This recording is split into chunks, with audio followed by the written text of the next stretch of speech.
The staff to start recording. Excellent. I'd like to call this morning's committee meeting to order. As permitted by the governor's disaster declaration of March 31st, 2023, the determination has been made that an in-person meeting is not practical or prudent for this committee to meet in person. To ensure a transparent and open meeting as possible, CMAP will post the meeting materials approximately 1 week in advance and will provide a recording of this meeting linked on the CMAP website, and all of our votes will be taken by roll call. I believe CMAP staff have some additional virtual meeting logistical announcements to make before we take the roll. Thank you, Chair Dernbaugh. Just to note that this meeting is being recorded.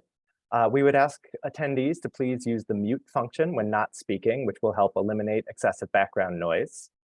To members of the public, if you have any questions during the meeting, you can please use the chat box to let staff know. Staff will be monitoring that. And additionally, if you wish to address the committee during the public comment agenda item, you can indicate your desire to do so in the chat box. For members of the committee, when you are making a motion or seconding a motion, please include your name so staff can properly record it in the minutes. And that concludes my meeting announcements. Thank you. Thanks, Brian. I think we are now ready to call the roll. All right. Chair Aaron Dernbaugh. Present. Vice Chair Deborah Stone. Present. Jack Chan. Present. Thank you. Naomi Davis let us know she was not going to be joining. Martha Dooley. Here. And by the way, my camera doesn't work, so I'm going to be off. All right. Thanks for letting us know, Martha. Elena Grossman. Here. Samira Hanessian. Here. Cynthia Canner. Present. Marcella Bondi-Keenan.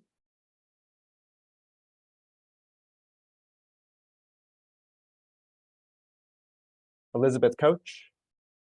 Present. I'm in transit, so I'm going to be switching devices in a few minutes.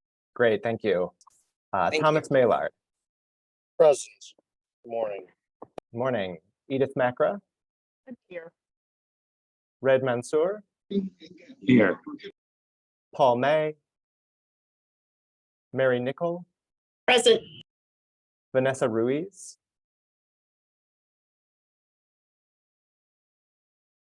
Matthew Santagata. And Chris Young. Here. Great, and we have a quorum. Terrific, thank you. They're moving on to agenda changes and announcements. I believe there was one change to the agenda, and so we would like to introduce a new member to this committee. Samira Hanessian is Energy Policy Director at the Illinois Environmental Council, and she is replacing Jen Walling on the committee. Welcome, Samira. Would you like to take a moment to introduce yourself to the committee?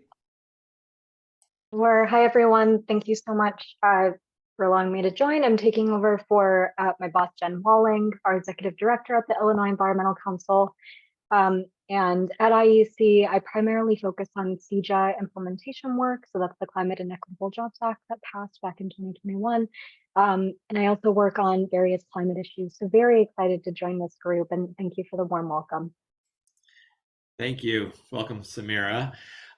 Staff, were there any other agenda changes? No, nothing additional from us. Thank you.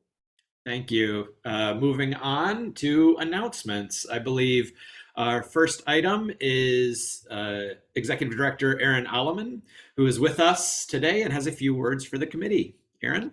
Hi, good morning. Thank you, Chair Dernbaugh. I'm happy to be with you this morning. First, I wanted to start off with a reminder about in-person meetings. The governor's disaster declaration ends on May 11th, which means that all public bodies, of which this is one, will be required to hold in-person meetings under the Open Meetings Act, which means that for the next Climate Committee meeting, a quorum of members will need to be physically present in our offices. For this committee, I believe it is 10 members. Under OMA, the Open Meetings Act, if a quorum of the committee is physically present, then members can request virtual participation if the situation meets the conditions outlined in the Open Meetings Act and our bylaws, but would need to be approved by the majority of the committee. In line with our mission and values as CMAP, we will continue to allow for virtual participation for the public, not for members of the board, but for the public who want to participate and listen in, or if we had a guest speaker, for example. The CMAP board has approved an updated public participation policy for themselves and for our committees. You can find a copy of that policy under CMAP's websites on CMAP's website under committees. Again, just stating that we're continuing to allow virtual participation at our committee meetings. It's also my pleasure to share with you all CMAP's 2022 annual report. We had a busy year. We will find the link and put it in the chat for you here with lots of exciting work to share with you and our partners. Thank you so much, Jamie, for popping that link in the chat there for everyone. The report looks back at significant progress made over last calendar's year and provides highlights towards improving the region's transportation system, addressing climate resiliency, and really ensuring that we continue to have a thriving regional economy while embracing an equity lens and applying that to all of our work. Related to climate specifically, I'll just make a couple notes of things you'll find in our annual report. We updated our greenhouse gas emission inventory and created these localized data snapshots by municipality and City of Chicago neighborhoods for everyone. We continue to encourage local governments and others to use this information as they develop local climate action plans. We are also hard at work planning for the new carbon reduction program authorized by the Infrastructure Investment and Jobs Act in 2022. We've been looking at all of the new funding opportunities that are available for us to be able to continue to invest in clean, climate smart, safe and resilient transportation solutions again. The carbon reduction program work continues this year. Again, we are looking at how we help support an equitable charging network for electric vehicles and reduce congestion by promoting mass transit alternatives and biking and walking. And then as we think about 2023 and beyond, I really look forward to continuing to serve with you all as we help shape and serve and solve these challenges together, again, with the great staff that we have here at CMAP, but also with you, our committee members who are partners with us in addressing these big challenges that we have on the horizon here. We also have launched our second annual State of the Region program last month. Again, what we are trying to do through this program is bring attention to public sentiment on key issues that are related to 2050 and really spotlighting again the excellent work that's happening on the local level to advance our shared vision for a goal of an inclusive and thriving region. We conducted a public opinion survey of Northeastern Illinois residents to better understand their priorities, their experiences, and how 2050 can address these issues. Overall, I would say that between last year's survey and this year's survey, residents' outlook maintained fairly consistent, but we found increasing concern around economic issues, particularly the cost of housing. I imagine for a group like this, that shouldn't be so surprising, but it does continue to reinforce us to think about how we as a regional planning agency can start or can continue to help support communities as we think about some of the housing challenges on the horizon. We also saw support for equitable transportation investments and local action on climate change. The survey found that 2/3 of residents have personally experienced the impacts of climate change, with the top answers being that they've seen or experienced damage to infrastructure, experienced increased flooding, extreme storms, or extreme heat that have impacted them personally. Again, those are just a few of the survey findings. I encourage you again to visit the website to learn more about the survey and other results. If it's helpful for you to reach out and hear a little bit more about the findings, if it's something that you might want to use locally or in your work, we would be more than happy to help share the information or package it in a way that makes sense for you all as well. Just a couple other things here for you this morning. As part of that survey, I mentioned we do a Regional Excellence Awards. We solicited nominations for partners to recognize their achievements and their exceptional work. I wanted to just mention a couple of them that are related to this committee. For the Regional Resiliency Award, Pace Suburban Bus received the award for its zero emissions commitment for their fleet by 2040. and the Village of Oak Park for its Climate Ready Oak Park Resiliency Plan. And I know we have Marcella on the phone, so congratulations to you all. Additionally, we had a couple Visionary Leader Awards. Peter Wallers, Chairman of Engineering Enterprises, was one of our Visionary Leader Awards for his career focused on water conservation. So, lots of really great winners, lots of really great people and agencies doing really great work across our region. And we just want to continue to highlight that. So next year, I'd encourage you, if you and your organizations are working on projects that you would like to receive recognition for, we'll be seeking applications again. We hope to make this an annual thing. It's fun to get out and talk to folks about their projects and their program work. The last thing I wanted to mention here is that I wanted to provide you with a brief legislative update. As you know, or if you don't know, I'm letting you know right now, our top legislative priority this session is securing funding for CMAP. When CMAP was created through the Regional Planning Act, our enabling statute, there was supposed to be funding for all of the breadth of work that we are required to do. And unfortunately, that never came to fruition. The Act directs us to do work in climate resiliency, water resources management, economic development, housing, and more. But we don't receive the level of funding that would be necessary to fully complete the goals and objectives of the Regional Planning Act. Most of our funding, about 80% of our budget, is transportation funds. And, those can do a lot and have been able to do a lot more as agencies have recognized the intersectionality of our transportation work. But really fully funding the Regional Planning Act would allow us to be a resource in so many other areas and really beef up our expertise and provide additional assistance to our communities and counties across the region. We've been working to secure an appropriations bill that would provide us with additional resources to deepen these program areas. We appreciate Senator Ram Vilivalam and Senator Don DeWitt have filed Senate Bill 1429 on the Senate side.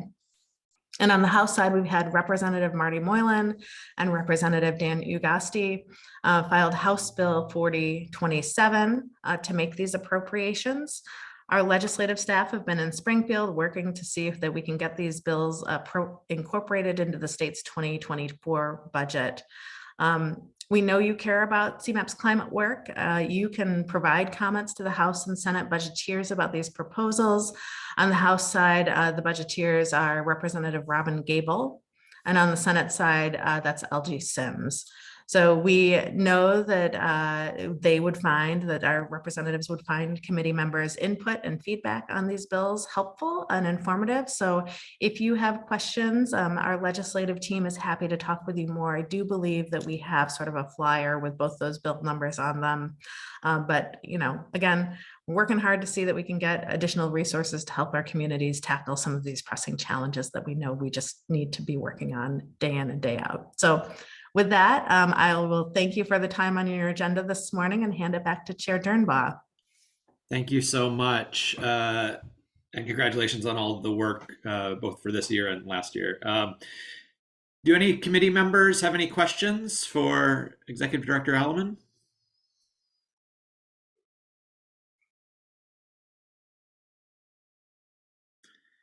Okay, hearing none, we'll move on to the next element of our agenda, which is the approval of the minutes from our last meeting. Thanks so much, Aaron. So a copy of the minutes from January 24th, 2023 were included in your meeting packet. Were there any requested changes or corrections to the minutes?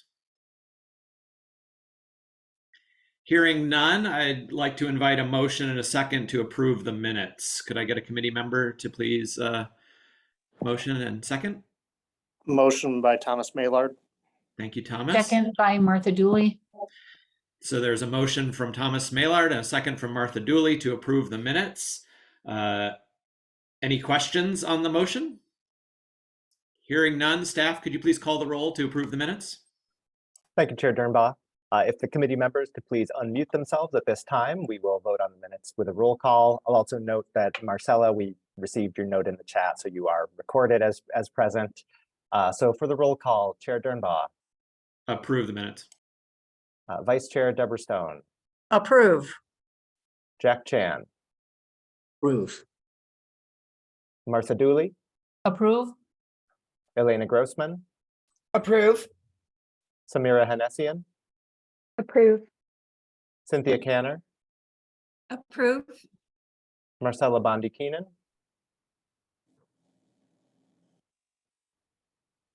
Elizabeth Coach, Approve.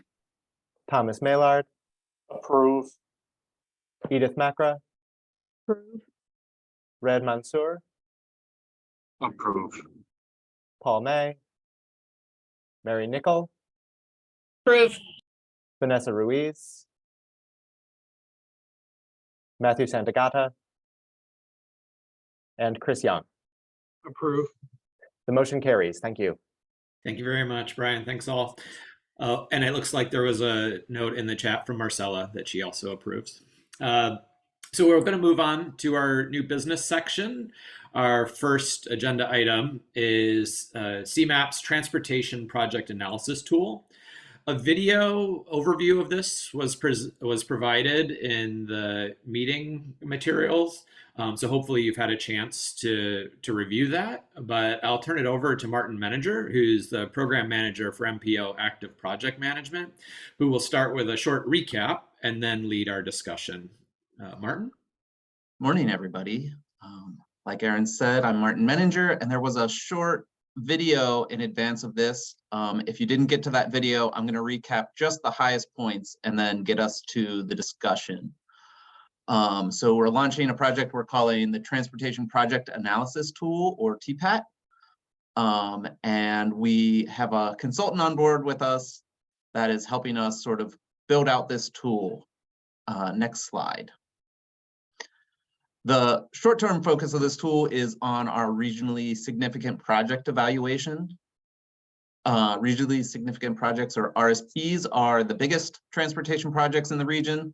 There are currently 71 of them. We're required by federal law to evaluate large transportation projects and ensure that they align with our plan. Those are things like reconstructing expressways, extending transit lines, major overhauls or expansion of roadway arterials. So pretty evenly split between those three different buckets today. Next slide. So we currently develop a report we call the benefits report, RSP benefits report, with each plan update or new long-range plan. That report produces a whole bunch of data, a whole bunch of measures for each project in a PDF that's not very accessible. The link is there in the chat to that report. One thing we're hoping to do with this project, is make it easier for CMAP to generate that data, but also ensure that we're generating the right data and that it's accessible to our project sponsors and our key stakeholders. So there's a lot of potential to map some of that data or make it a little more interactive, and we're going to be exploring those possibilities with this project. Next slide. There are 4 key steps of this project. We started out with a peer review, thinking about what other MPOs and other key partners are doing. That is largely wrapping up. And the focus on that is, both what is their process and what are the measures that they're using. So we want to make sure that our measures are, how we're evaluating these projects is sort of best in class. The phase we're kicking off now is our partner outreach. So I'm talking to you, our regional economy committee, and our transportation committees this week. And we're hoping to form some working groups to help us think through those measures and make sure they're reflecting our values for these projects and what we want to achieve with our transportation system.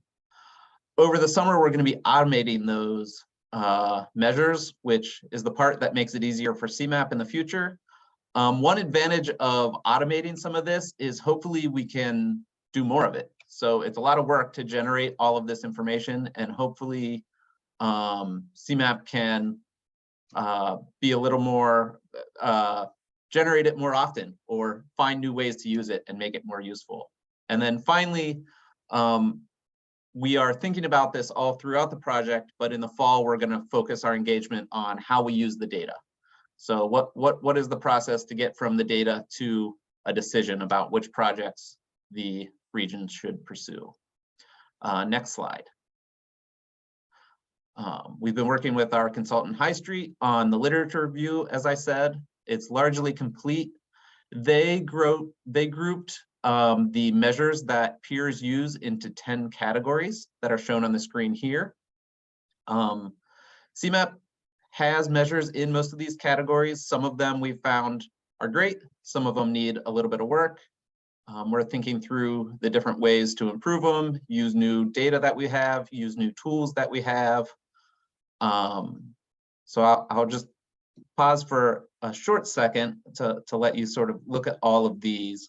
But really that's our next step, is to dive into the weeds with working groups on each of these slides, or each of these focus areas.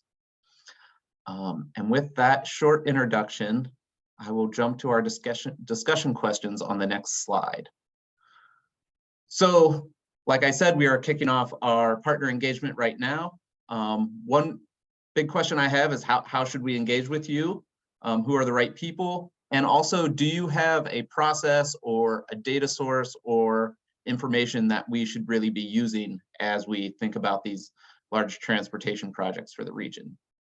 My second question, how can we make this process more useful to you, either as a project implementer or a stakeholder within the region? And then finally, do you have feedback on how we've done the evaluation in the past, or key points that we should keep in mind for future evaluation that you'd like to get out there now?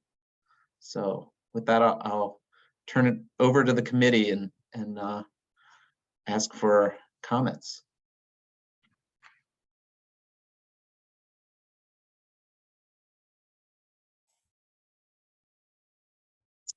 And feel free to put them in the chat. Do I have the chat up? Yes, I do.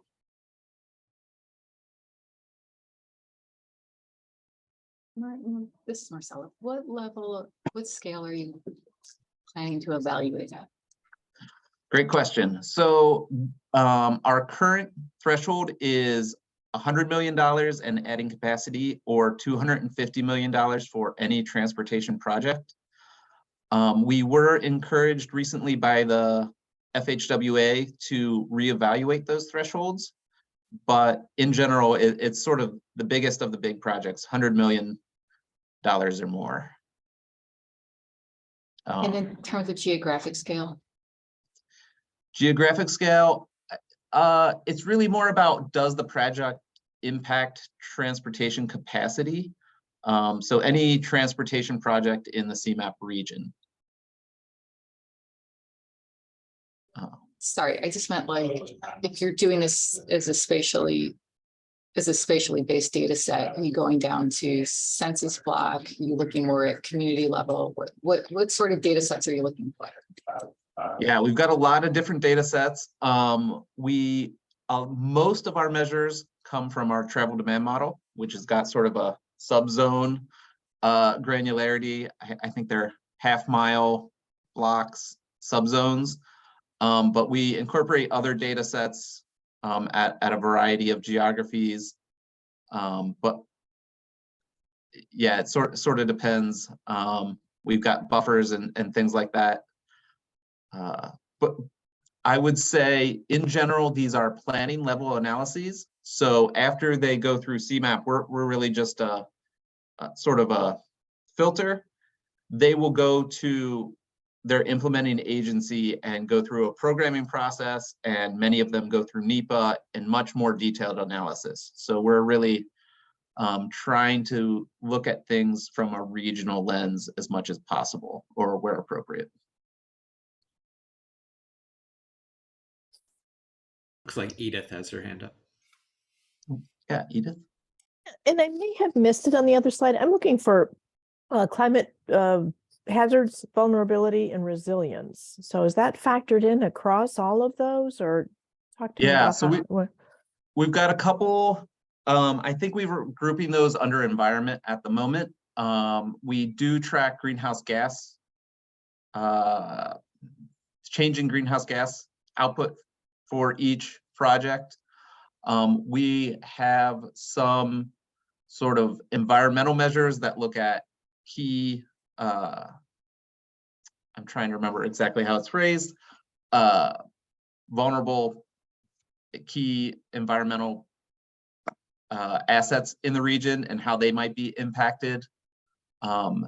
There is a air quality measure looking at PM 2.5 in vulnerable communities today. But we are also working with the vulnerability assessment team to potentially add some additional measures that we didn't have in the past. I was specifically looking for resilience, so to, weather extremes, and I'm not sure how that would factor in, but that it seems to make sense across many of the categories: the infrastructure condition, economic, accessibility and connectivity, as well as environment and equity. So yeah, and we were talking sort of infrastructure condition and resilience together internally. Thanks. Good points. Elizabeth. Hi, so when it comes to the things like expressway or arterial projects from a regional perspective, there's probably a lot going to be happening in the next few years when it, that GTI Energy is definitely involved in, both from a corridor perspective, clean alternative fuels. So looking at hydrogen fueling infrastructure for long haul freight, but there's also the potential for, one of the hubs being awarded in the Midwest region. And so there's a really good opportunity there to leverage some of the clean alternative fuels for either expressway or arterial projects, perhaps. That's interesting. Yeah. I don't know that we don't have anything like that. I'd like to explore that topic more. So to be clear, would it be sort of a standalone project implementing alternative fuel infrastructure, or would it be sort of a component of other existing projects in your mind? So there are 2 hydrogen fueling stations in the Chicago metropolitan region. One of them is, I believe, still active. The other one has been shut off. But if the hubs become awarded, they are certainly, there's a potential to grow hydrogen fueling infrastructure in the region. And that would probably be focused more on like arterial projects. And if you look at it from a regional perspective, then because it includes multiple states. And so this would be something that would be able to add to the hardest to decarbonize of the transportation sector, which is the long haul. And so that would include expressway projects, arterial projects. And so looking at it from that, not necessarily transit related, it's more these long haul corridors or even regional shorter haul opportunities.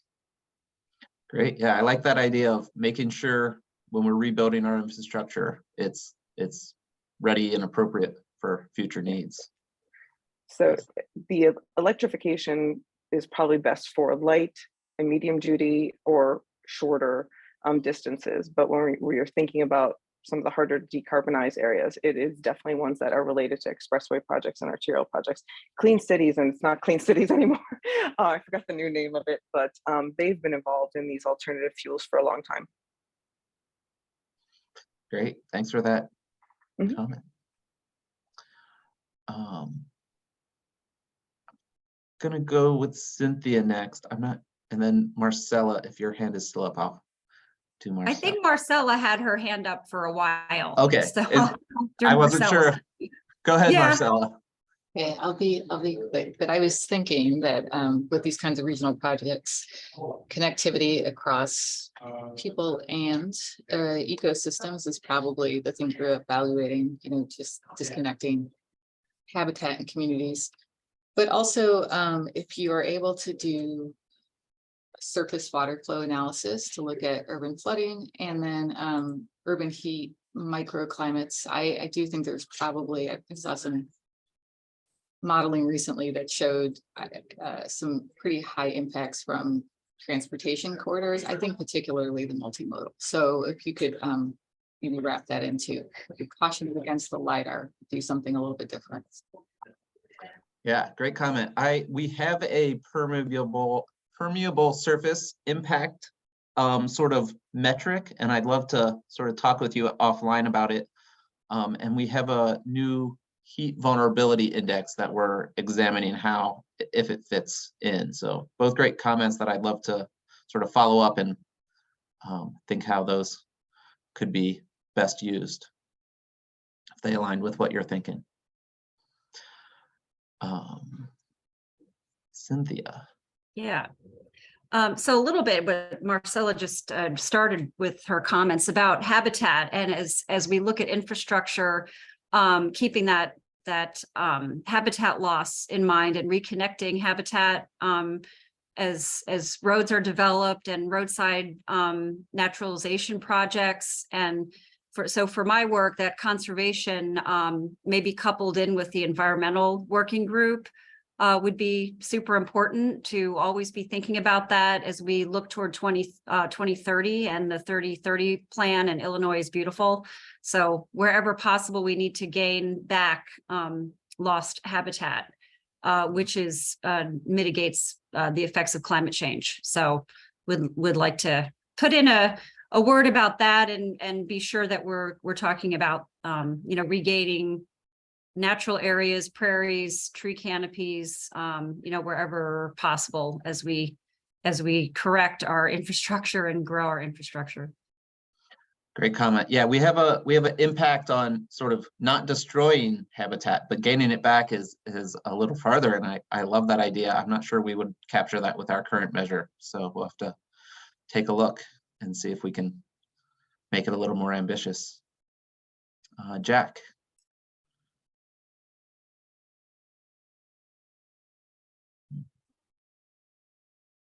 Jack, I can't hear you.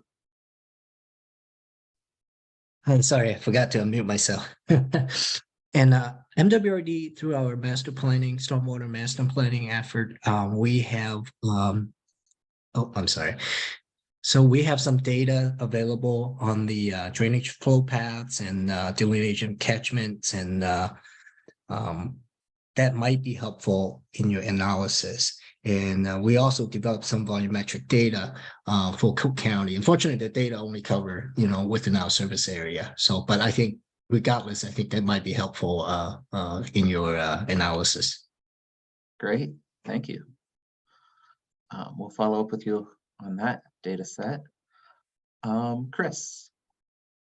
Yeah, I'd like to build on what Cynthia mentioned earlier. One thing we're working on with the 30 by 30 is knowing that it's difficult to gain large amounts of open space, but instead working really hard to maximize what we have, and that really includes roadsides and those other open spaces sort of in the in-betweens. Very important for connectivity and for pollinators. So finding ways to maximize that habitat that we have, roadsides are certainly a big part of that. So thank you. All right. Great comments. Are there any other questions or comments for Martin? We did receive one comment in from a member of the public directed at this presentation. Martin, will the new TPAT tool be used on the Redefine the Drive project? Yeah, so North Lakeshore Drive is currently an RSP, an arterial RSP. I actually think it is an example that we can sort of hold up as what we'd like to do more of. CMAP has done a lot of modeling of the alternative analysis on Lakeshore Drive. And it's a lot of work for us to sort of rerun these models and reproduce the results. And then you have to have a consultant that can digest our complicated results. And sort of my hope is that we can be more involved in the early stages of a project like we have been for North Lakeshore Drive and produce more digestible results to help sort of shape projects and make them better. So as long as North Lakeshore Drive is not under construction for our next plan, we will be sort of reassessing it again with this tool, but potentially even before that. So thank you for your time. I have one last slide to sort of throw up if we could. I will be forming working groups. Feel free to reach out to me if you want to be part of that. I got some comments, so I might be reaching out to you. Over the summer, we're going to bring the lessons learned from those working groups back and sort of have recommendations on what the measures should be. And then in the fall, we'll be coming back one last time to talk about how we're going to use all of that data to help us make decisions. So thank you for your time today. Thanks, Martin. I actually did have one more comment. Sorry, I should have Sure. put my hand up, but the chair prerogative, I suppose. Picking up on the land use discussion, I think it's important not just our biodiverse lands, but also our agriculture and other working lands, the impact to those as we're losing those throughout our region. And then for the environmental measures and data, you mentioned carbon impacts, but I guess I'd encourage full life cycle carbon, not just transportation related emissions. So that's embodied in construction related emissions, and whether that's at the initial phase of project evaluation and I don't know how much you can do this within the process, but after the fact. So going back and sort of doing the as-built carbon impacts, I think is important, because I don't know that we have that good data to inform future planning. So if you can incorporate those types of environmental metrics into the process, that would be quite valuable. Thank you. Agreed. Thanks for that comment. And so with that, I think we will move on to our next agenda item. Thanks, everyone. That was a great discussion. Bill Barnes, Deputy for Regional Policy and Implementation, is going to provide an update on the agency's Mobility Recovery Project and the development of a transit system report. Bill? Yeah, thanks, Chair Dunbar. Good morning, everyone. Thanks for letting me to you. My name is Bill Barnes, as said, and I'm here just to speak on everything that we have accomplished since our last briefing to you on parts or the plan of action for regional transit.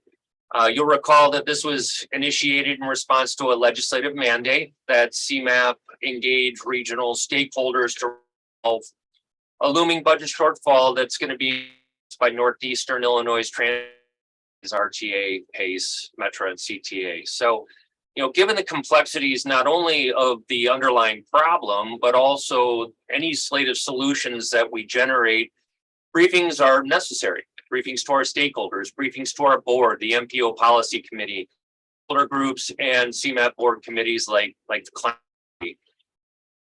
Why we're engaging with you is because each group brings a unique perspective and a viewpoint to the table. And, given, everything that we're dealing with and the scale and scope of this challenge, we need to really be thinking outside of the box to solve this challenge. Next slide.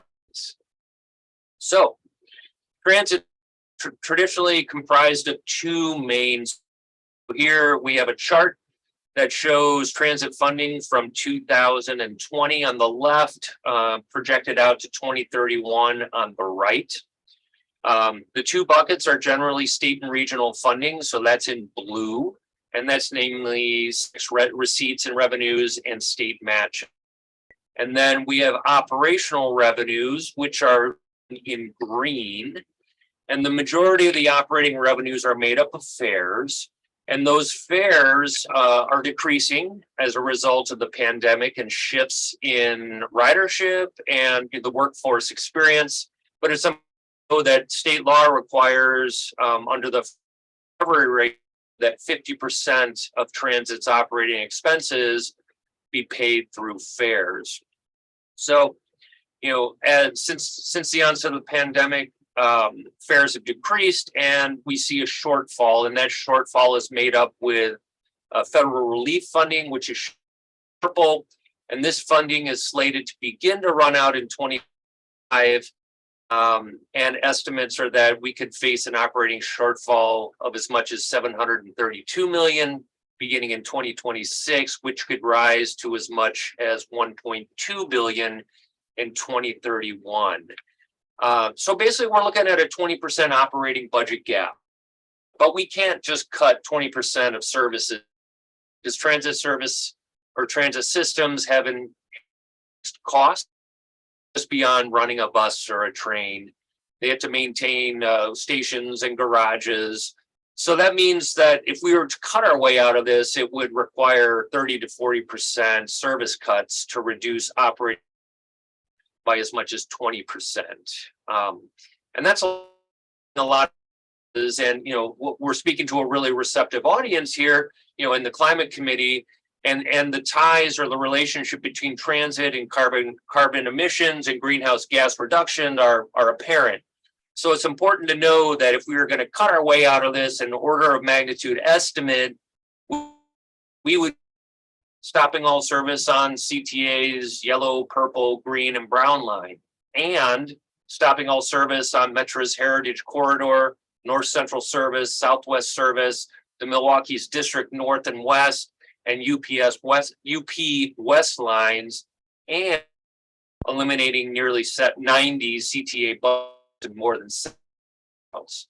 So that's a lot of cutting, and that's a lot of impact. That's a lot of people being put back into their single occupancy vehicles. And while those are only estimates, you know, it's there to sort of re-emphasize the gravity of the situation and the need to resolve this. So that funding sources to operating gap, but it's important that new operating revenues has to be a part of this solution. But we also have to find efficiencies and cost reductions at the transit side as well. Next slide, please.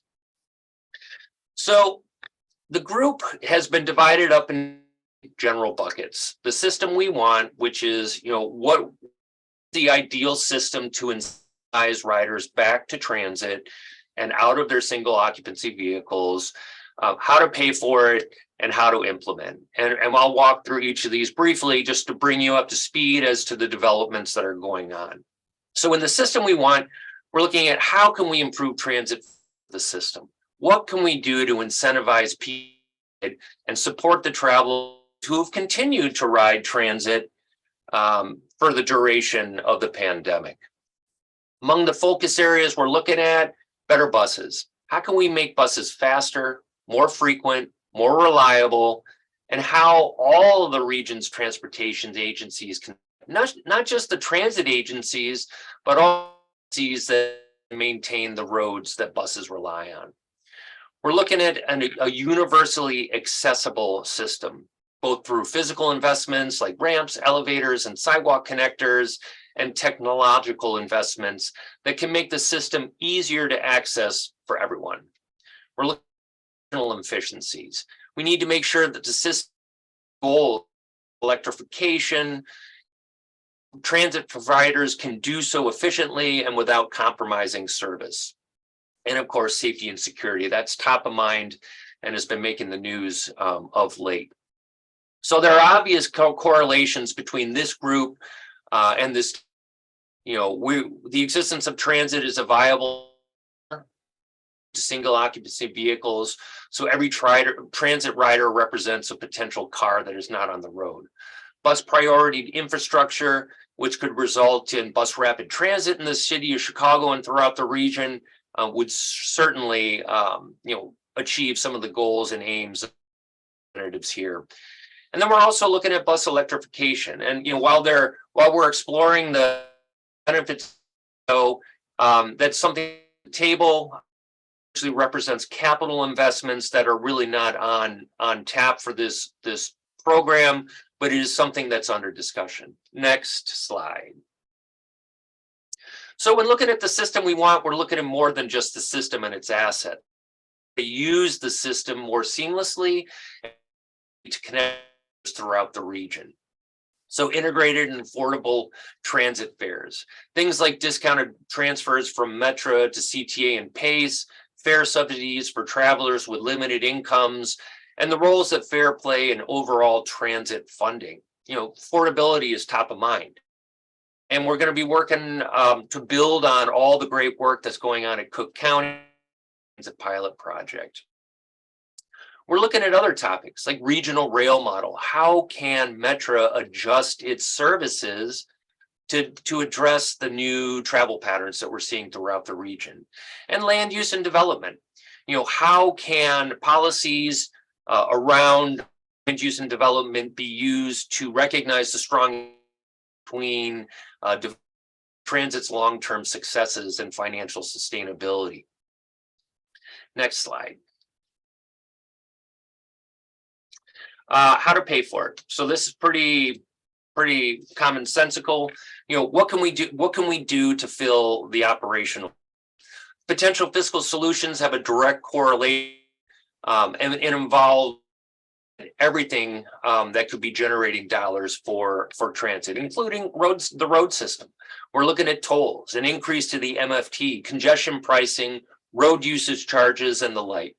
These solutions build on an overarching aim to incentivize transit, which has a direct correlation to the region's ongoing to reduce emissions. So in light of this, we're looking to close the operating budget shortfall, which is looming in 2026. And we're also looking to pay for the system improvements that were addressed in the system we want. So this is looking at 5 elements. How can we capture new revenue? That's local revenues from sources like taxes and toll, new transit revenue from taxes and other means, and also federal funding to support services like transit. The funding bucket has a direct correlation with this group as they have a mission positive effect of reducing the attractiveness of driving. So as we look at parking taxes, as we look at the MFT, as we look at cordon pricing, at toll, new roads, existing untolled infrastructure, or increasing tolls, it's all serving to disincentivize the use of single occupancy vehicles and drive people, pun intended, to transit. One thing we're looking at, and I'd be interested in hearing from here, your thoughts on a utility. So this acts on utility providers, they passed on to consumers that could be used to support the transition from fuel-dependent cars to electric vehicles. So, there's a utility tax, but another thing I'd be interested in hearing about are carbon credits. This is something that came up recently in discussions that we had with agencies, and they saw carbon credits as an opportunity to generate. Are there any thoughts from this group on that?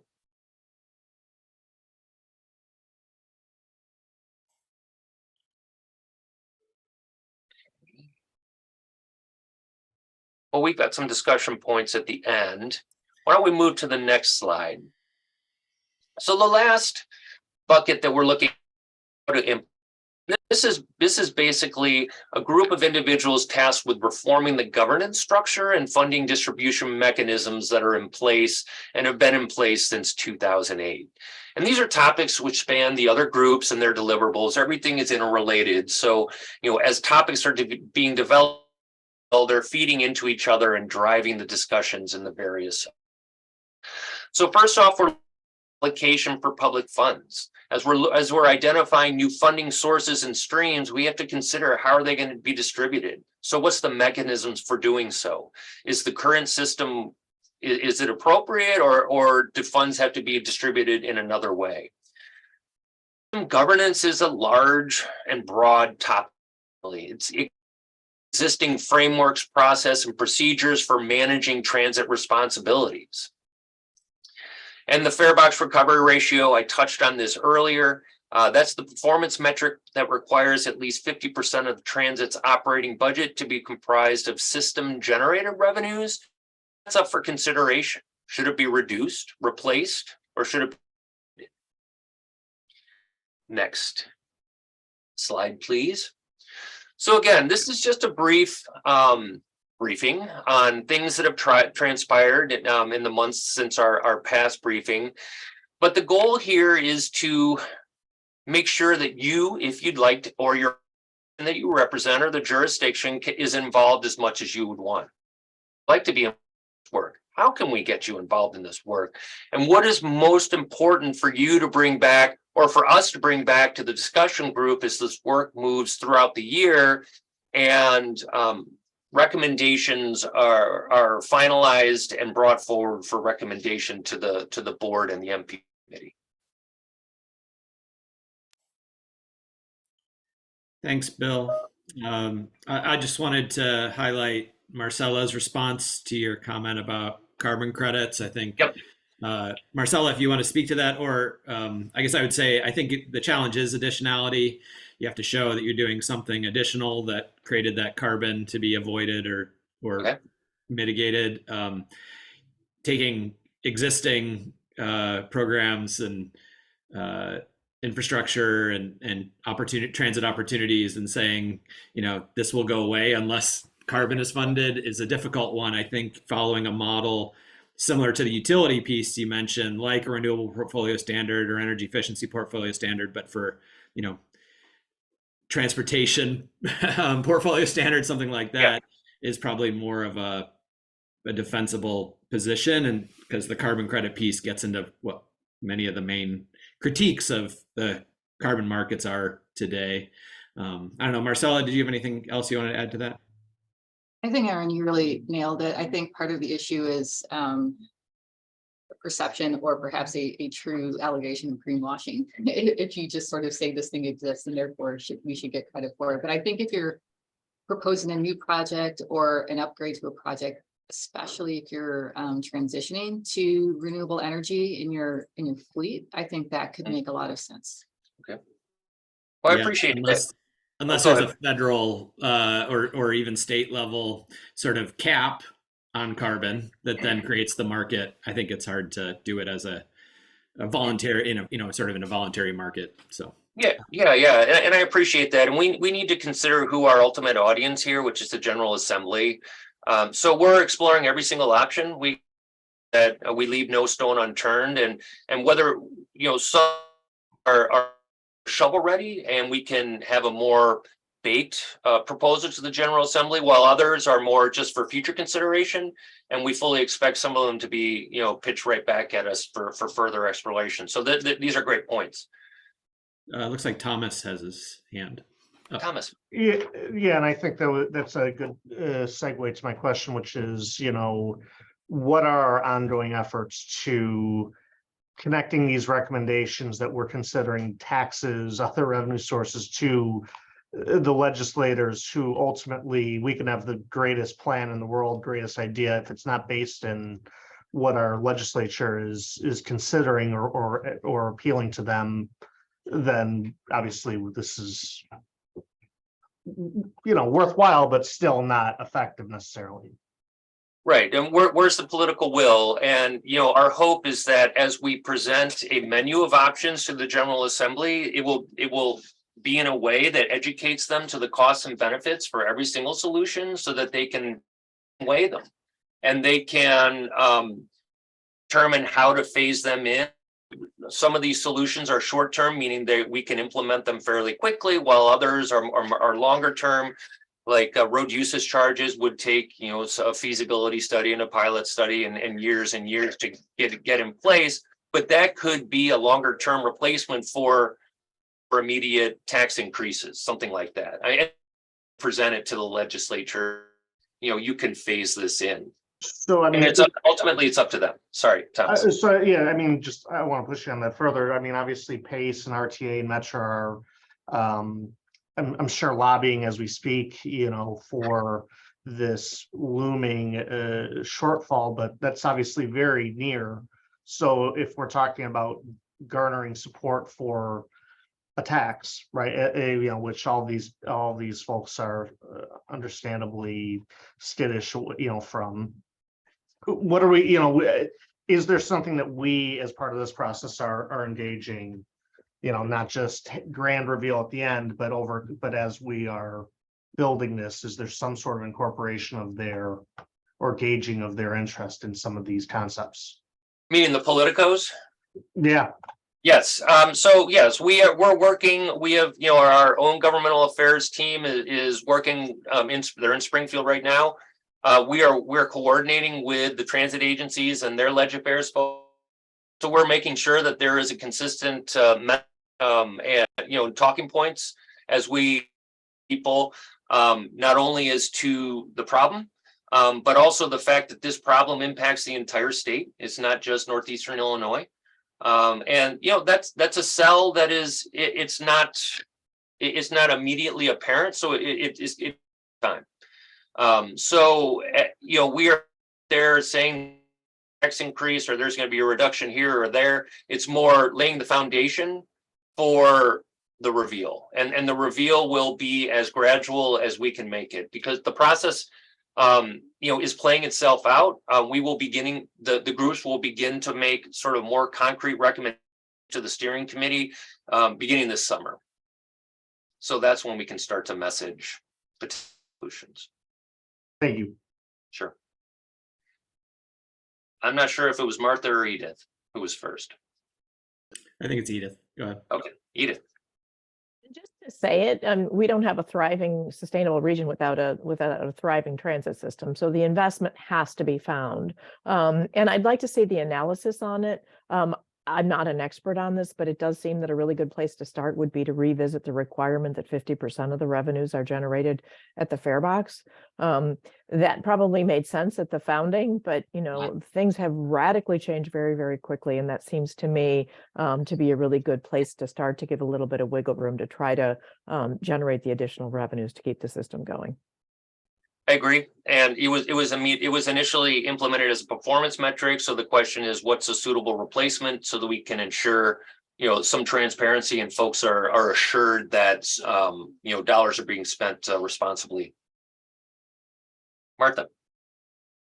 Yeah, so the minute I see like increasing, I see income taxes on there, gaining some revenue through income taxes and things. The minute I see that thing first, and I don't see a comment about these transit agencies finding efficiencies within their operations to maybe operate at a less expensive rate, is that just assumed in this, or is it something that needs to be evaluated a little bit closer? And I'm really glad you brought that up. So, and what we have found is that most people refuse to even consider additional funding sources until operational efficiencies and savings are discussed. And we have been spending a lot of time with the discussion group and with the service boards to them and ourselves as to where the fat is, if there is any, and what can be done to achieve efficiencies, like bundling procurements and the like. So that is definitely something that's on the table, and it's something that we will have to we will have to frame any being suggestion in that context. So yes, you're spot on. If I could make one last announcement, and then we need to get going because there's a lot more on this agenda. CMAP is going to be providing an update on part to the Illinois Environmental Council Lunch and Learn on Monday, May 1st at noon. So this is going to give an overview of the project to a similar audience such as this. So we don't have a link yet. We'll make sure to the members of this committee so that you can attend if you so desire. Thank you, Bill. I know, Elizabeth, you have your hand up, but I think we are going to keep moving along. If you could put your comment into the chat, we could make sure it gets collected in the minutes. Thanks. Sorry about that. Happy to do. Thanks, Bill. Thanks for being here, and thanks for the continued updates on this really important work. For the next item, we have a representative from the Lake Michigan Air Directors Consortium, LADCO. So Zach Edelman, who's the LADCO Executive Director, is going to provide an overview of the air quality work and their ongoing research. Zach? Hi, good morning. Thanks to the committee for allowing me to present today. I gave a version of this talk last week to the Council of Mayors. I've cut some slides a little bit to allow some room for discussion today. But basically, I'm going to give you a quick introduction on what LADCO is, and then what some of the pressing air quality issues are that we're facing, and where the intersection is, and some synergies are with air pollution planning and climate planning. Next slide, please. LADCO, the Lake Michigan Air Directors Consortium, was formed 33 years ago. It happened as a result really of some litigation. Air quality planners in Wisconsin and Michigan realized that they couldn't do anything about the air pollution problems that they were having along their lake shores without having Illinois and Indiana sitting around the table with them.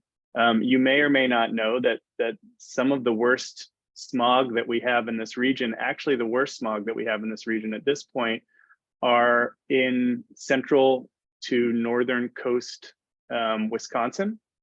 It's a beautiful Door County, has terrible smog. Muskegon and you know, lovely western Michigan coastline gets clobbered by air pollution coming blowing in from Chicago and Gary. And so LADCO was created to basically be the table around which these states could sit to figure out these transboundary air pollution problems that were happening in this region.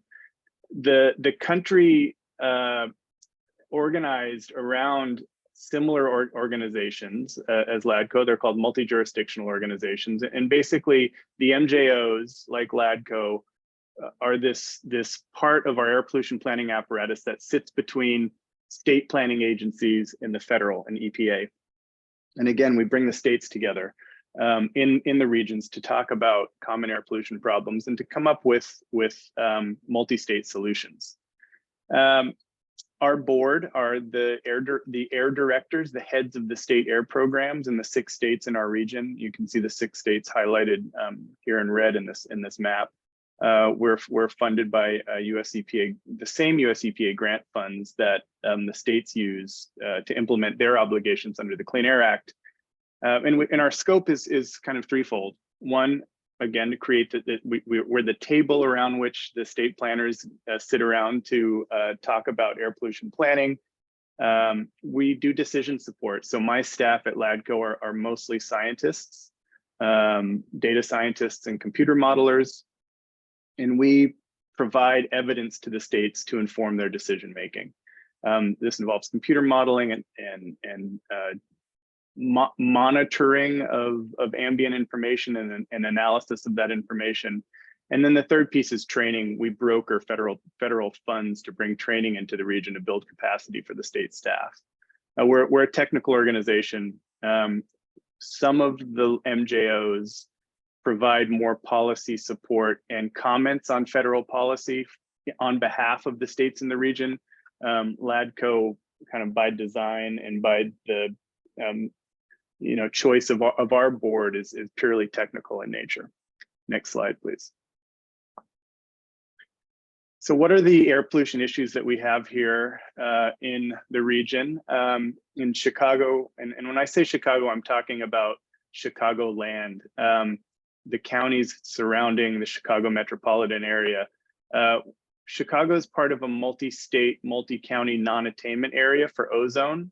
Ozone is also known as smog.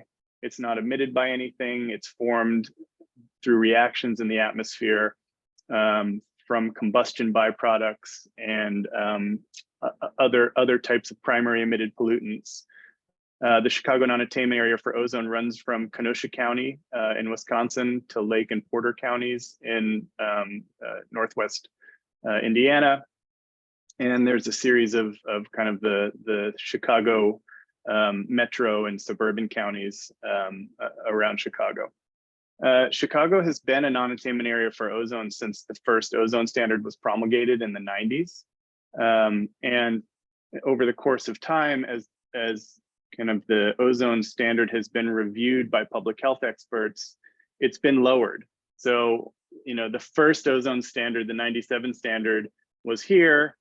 And then there were some reviews with new public health information that happened. And in 2008, the standard was brought here. And so even though Chicago was attaining the 97 standard, as it was lowered, we had measurements that showed that we weren't attaining that standard. So these standards get ratcheted down over time.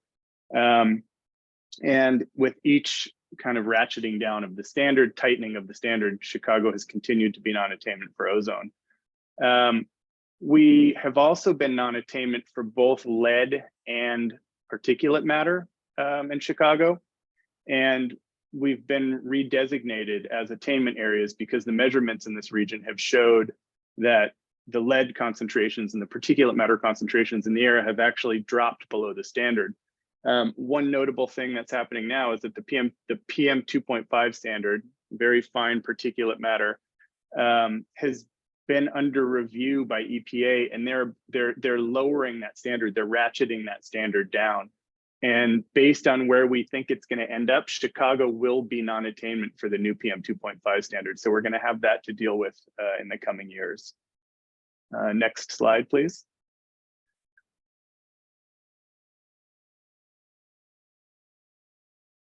So what are the implications when for Chicago being designated a non-attainment area?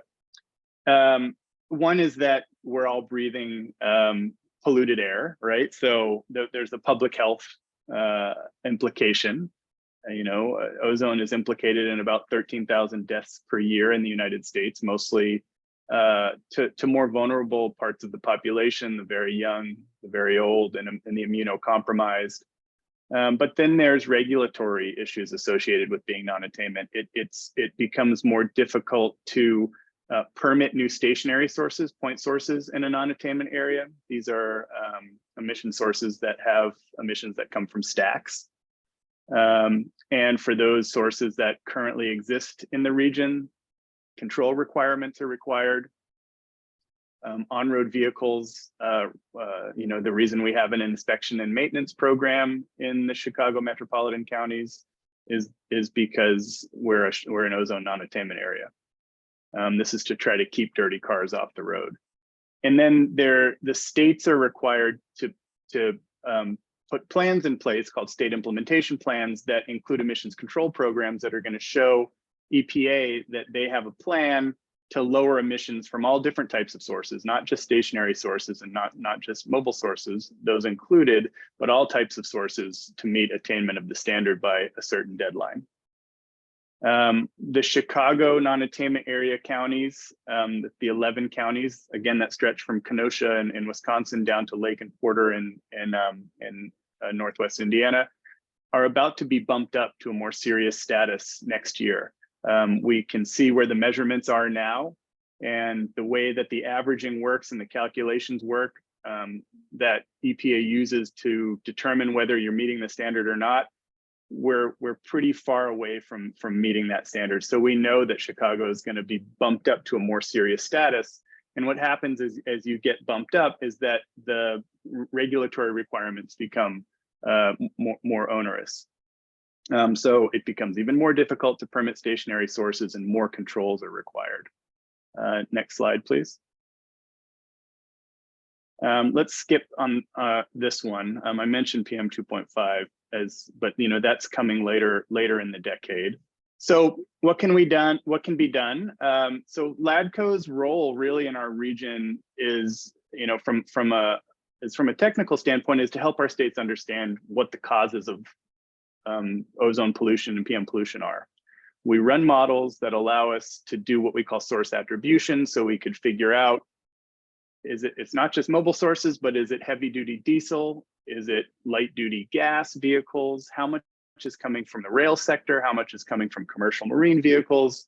We can break up what we call the emissions inventory, the inventory of all the pollution sources, use tracers in our models to understand where the pollution is coming from. We also look at geographic attribution, and this map is showing, in this particular day that we modeled in 2016, how much of the pollution from the Chicagoland counties were contributing, how much were the Chicagoland counties contributing to pollution in the region? And you can see this plume of ozone coming off of the Chicagoland area and hitting, the coastal Lake Michigan area and areas downwind of us. Next slide, please.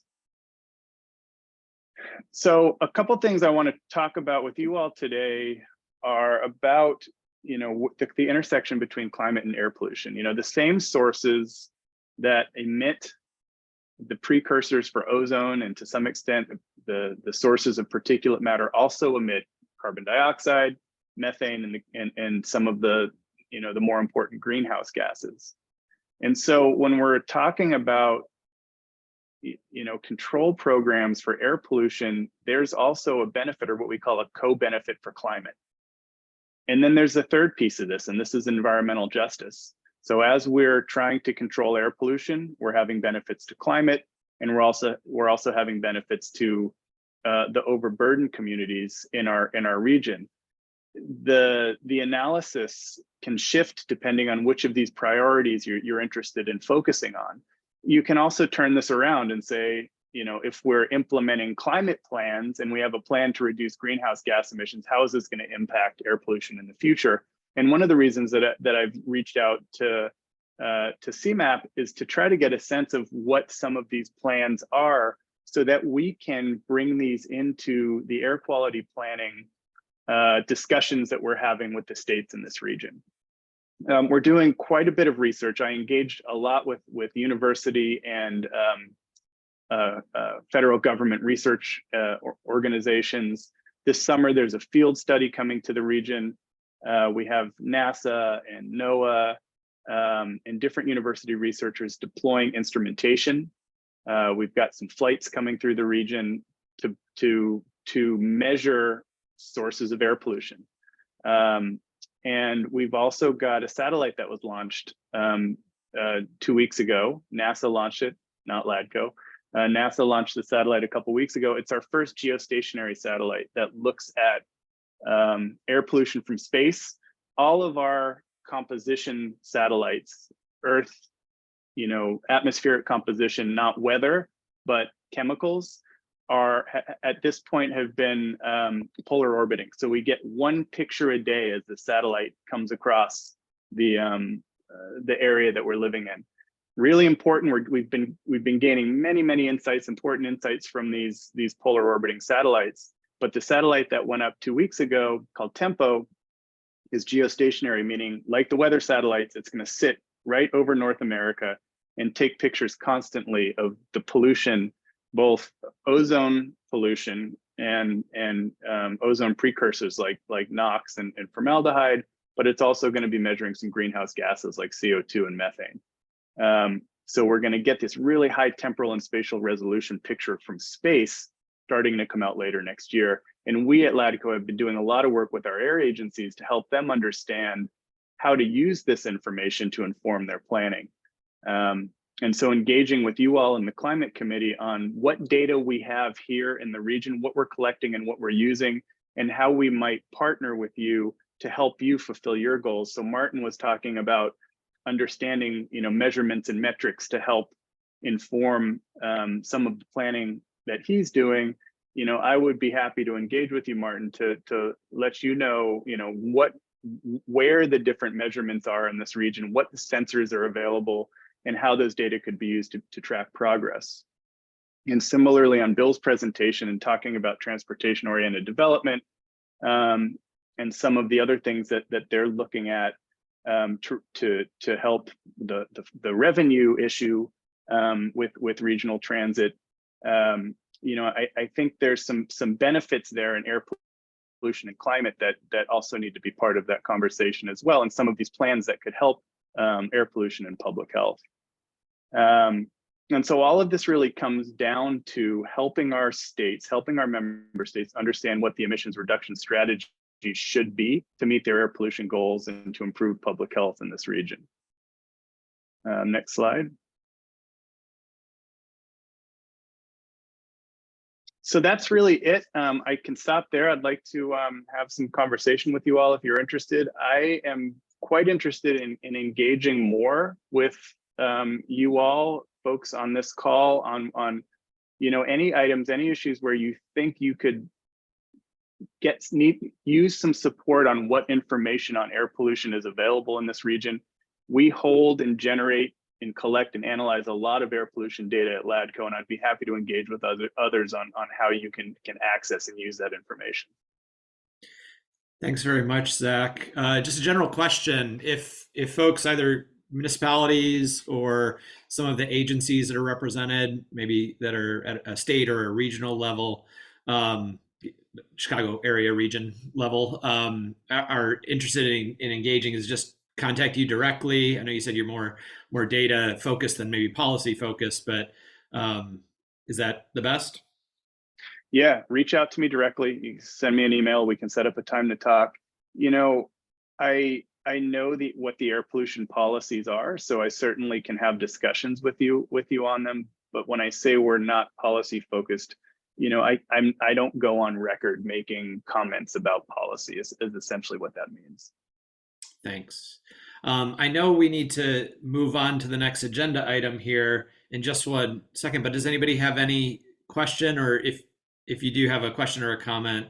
Oh, cool. You can certainly put it into the chat and follow up with Zach directly. Thanks, Zach. That was a very informational presentation. Yeah, thank you. Yeah. Moving on, the next agenda item that we have is the CMAP's proposed strategic direction. And that is going to be presented by Alex Ensign, Director of Strategic Alignment and Innovation, who will share an overview of the strategic direction for years 2023 to 2027. I hope everyone had a chance to open that up and review that. It's quite impressive work, and it leads to a lot of discussion and questions. So hopefully we have time to get into it. Alex, take it away. Thank you, Chair Dernbaugh. Good morning, everybody. I'll try to make this overview quick since I know we've talked about the strategic direction before, but it's been a while. So mostly I wanted to update you on the strategic direction now that the document has been finalized, and talk about how some of your feedback from our committee engagement last year informed the climate focus area of the strategic direction. Next slide, please. So to recap, we've spent the past 9 months incorporating the feedback we've heard from you and from our other committees, as well as a series of 10 workshops that we held with staff into this finalized 5-year plan. This has been distributed to the board and all the other committees, so you should have received that link to the document. And I think Jamie's also going to drop it in the chat if she hasn't already.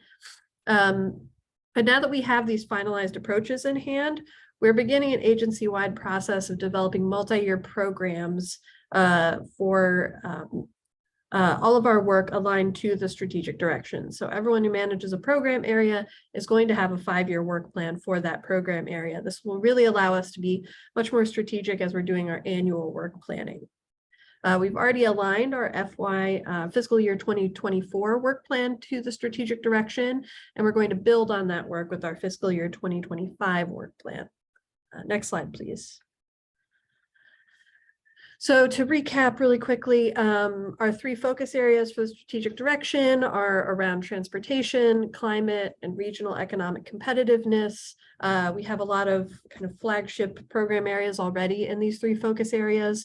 Those include PART, which you've just heard about, STAR, the Safe Travel for All roadmap, in the climate space, the Transportation Resilience Improvement Plan, work around flood mitigation, and air and water quality, which you'll hear more about from Nora. And then in the economy space, we've done a lot of work to put together, with the entire region, a Greater Chicagoland Economic Partnership. We're also developing a lot of work around housing coordination. And we're also looking very closely at the economic benefits of ADA plans. ADA transition plans for all of our region can, of course, have a lot of transportation benefits, and they really have a strong equity component, but there's also a lot of economic benefits that we can look at with ADA planning. We also have a new carbon reduction program that's going to straddle the space between transportation and climate, because a lot of this work is intersectional. Next slide, please. So as you might recall last year, we did organize the strategic direction around what we're calling approach pathways. So the way we did this planning process is we started with a goal. What do we want to achieve that is also achievable and not necessarily too ambitious? And then what are the objectives that would feed into those goals? What are the outcomes we want to see to lead to those objectives? And then what are the approaches that CMAP can actually take to help our partners to achieve these outcomes? And then the activities are those individual projects or other kind of work plan items, things like data and analysis, policy work, the smaller areas of work that will feed into those approaches. Next slide, please. So another big piece of this process was figuring out exactly what CMAP does, what's CMAP's lane in achieving these goals. So through these workshops and through a lot of conversations with staff and with our partners, we've developed 3 levers that CMAP can use to achieve these goals with our partners. CMAP's first lever is, of course, planning, because we're a planning agency. So that includes planning at the regional level and at the local level. So everything from On to 2050 to local technical assistance. Our second lever is to influence change. This is how we can use our data, analysis, modeling, policy papers, and other tools to influence change, even if we're not directly responsible for it. And then the third lever is investing strategically. So that's how we use our programming of federal funding to advance those priorities that we've laid out in Under 2050 and the more focused priorities that we're really zoning in on with the strategic direction. Next slide, please. So we're kicking off a pretty exciting process in 2023 now that we have the strategic direction in hand, and that's the multi-year work plans. So from now until the end of June, what we're doing is working with all of our program managers at CMAP to develop these multi-year work plans. Once we have these draft program charters in place, we're going to use those to actually draft our annual work plan a little bit earlier in the year. This has a real benefit in order for us, both as an agency and as a region, because this will allow us to put together our draft work plan in July and August, instead of what we usually do is putting it together in about September, October. This will actually allow us to bring the climate focus area of the work plan to this committee and hear your feedback. We want to hear what your priorities are as we put together our priorities, because we are working on behalf of the region. So we're really excited that we're going to be able to use these multi-year program charters to help us kind of streamline our work planning process so that we can have more engagement with our partners in putting together our work plan. This will also allow us to bring you more finalized, updated work plan in the fall when we're also sharing it for executive review. And for those who might be new to the committee, because I know we have some new faces, this budget and work plan process culminates in the MPO Policy Committee approving the Unified Work Program budget and the board approving the comprehensive work plan and budget in January and February of 2024. So our work plan process really is a year-long process, of course, but as we move into the new fiscal year, that's when we're actually going to start our work planning process for the following fiscal year. We're going to move it up a little bit so that we can be more strategic about what we're prioritizing as a region. Next slide, please. So I won't go into too much detail because I know this is a lot of words on a slide, and I don't want to be that person who reads slides. But just so you know, we've got in the climate focus area some slightly updated approaches and outcomes to achieve some of the objectives that we've outlined already in the past year. We did, really appreciate your feedback. I think we've incorporated some of your feedback into both the updated approaches, some of the updated outcomes, and in the proposed performance indicators that you'll see if you go all the way to the appendix of the strategic direction. Some of those performance indicators will be really crucial to tracking and measuring success of this work over the next few years. One thing I will highlight is that we're tracking the performance indicators at the outcome level. So we really want to track outcomes and not necessarily just inputs or investments, if that makes sense. Next slide, please. So we did update approaches and outcomes for all 3 of the pathways in the climate focus area.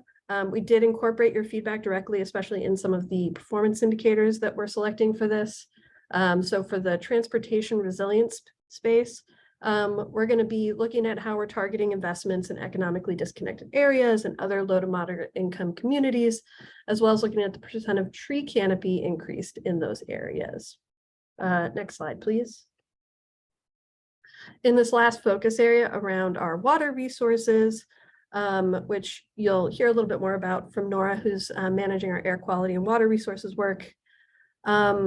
We did incorporate some more of your focus or some more of your feedback into, again, really being cognizant of the equity component of this work and looking at water cost for residents in low to moderate income communities and tracking water loss, consumption, and withdrawals, and really looking at that with an equity lens, because I think that was what was really highlighted in some of the feedback we heard last year. So that's it for me. I know I ran through it kind of quickly, but that's because I don't like to bore people with long presentations. So I'd love to hear if you have any questions, and I will let you know that we're going to be using the strategic direction, over the next several years as we're continuing to develop these program areas. So as we're drafting these program charters, looking at these multi-year work plans, we're going to keep bringing these back to the committee so that you can really help us develop our work, both at an annual work plan level and at the multi-year work plan level. Thanks so much, Alex. I did just have one quick question as I read through the materials before the meeting. Could we go back 2 slides to the one that had the 2 sort of transportation mitigation ones? I've looked at this multiple times, and it's not clear to me exactly the difference between the 2 top 2/3 columns. Could you just explain that to me? I keep looking at it and see the same words just in different orders. So is there something clearly that I'm missing here? Thank you. Well, I also should make sure that I didn't mess up this slide, because I did put together this slide from. No, I was looking for it I was reading it in the PDF. So I was reading it in the actual document, and I looked at it, and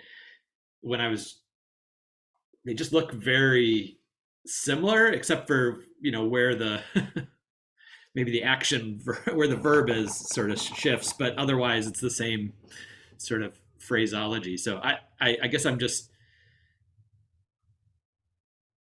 maybe someone else, or maybe there's a.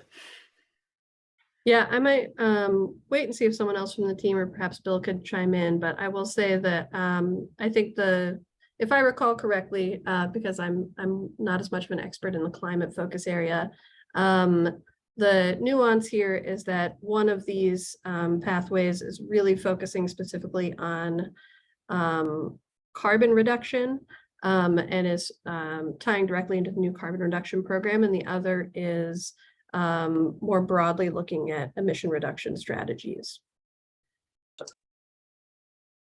Yeah, I have to admit, I missed that question. Can you distill it down to its basic points, Alex? Yeah, I think Chair Dernbaugh's question is how these 2 pathways ended up being so similar that they look almost indistinguishable. I know part of that is that we wanted to keep the approaches fairly broad so that they could incorporate multiple program areas. I think on the one side, we're going to be really focusing on carbon emissions, and that's really focusing on the carbon reduction program and other work specifically to carbon reduction. And then the other is looking at other emission reduction strategies, things like electric vehicle charging networks. Yeah, I'm going to go with that. What Alex said. I think that's, and we're still working on these and adjusting them as we, identify paths forward. So this language could change. Thanks. Yeah, I kind of read it as one is sort of the coordination and how you measure the coordination of strategies, and the other one is sort of the project implemented, and those would have different metrics or outcomes. So I could see that, but when you then go back and read it from the top instead of from the end forward, it can be a little confounding. But thanks. Do others have questions? I won't belabor that point, but others have questions or comments on this work? Go, Edith. I just wanted to add, I didn't see a lot of difference either. So I'm looking at them and I thought it was just me. So thank you for saying that. I was just going to put into the chat that if the intention was to look at them in 2 buckets, in the climate action plan for the region, we articulated that one is decarbonized transportation, which had to do with cleaner fuels, and then reduced vehicle miles traveled, which is kind of self-explanatory. If that's what the kind of the objective is here, or did it have to do with targets but I would have to admit, across the top approaches A, I'm kind of scratching my head with Aaron.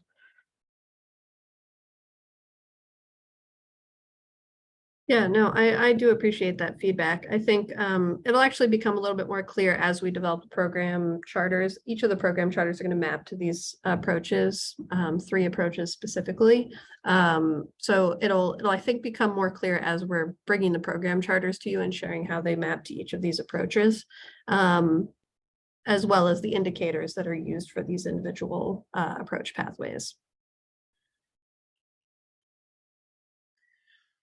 One of the critical pieces, which I think we've talked about in this committee, and this is directly related to transportation-related emissions, is land use. And so I was glad to see it there in the first column under approach B.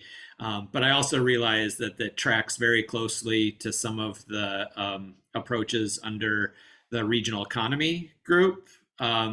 So I guess maybe this both to reinforce it being here and that it gets the attention that it deserves. I think land use really defines transportation, no matter the mode but how far things are between each other. So issues of density and access, but also that the emissions impact of land use and density somehow gets reflected within the regional economy work and metrics, I guess would be just a comment when I looked across the full, not just the climate related aspects, but across the full piece, because it seems like they're going to be doing sort of the heavy lifting when it comes to land use. So just a comment there. Yeah, thank you for that.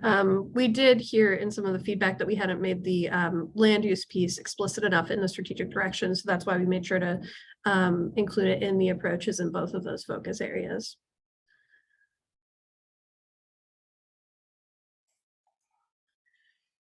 Maybe if we could click forward to the other 2 slides, if anyone has any questions there related to either the resilience aspects or the water.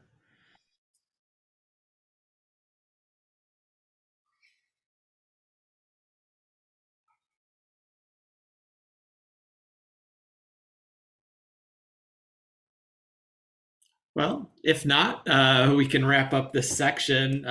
Thank you so much, Alex. And I guess I would just encourage the committee members. I think this is really important, setting forth that sort of, the next year, but also the next 4-year work for CMAP. So if you haven't had a chance to open that, I think it's a 30 or 40 page PDF and read through the main body as well as those appendices.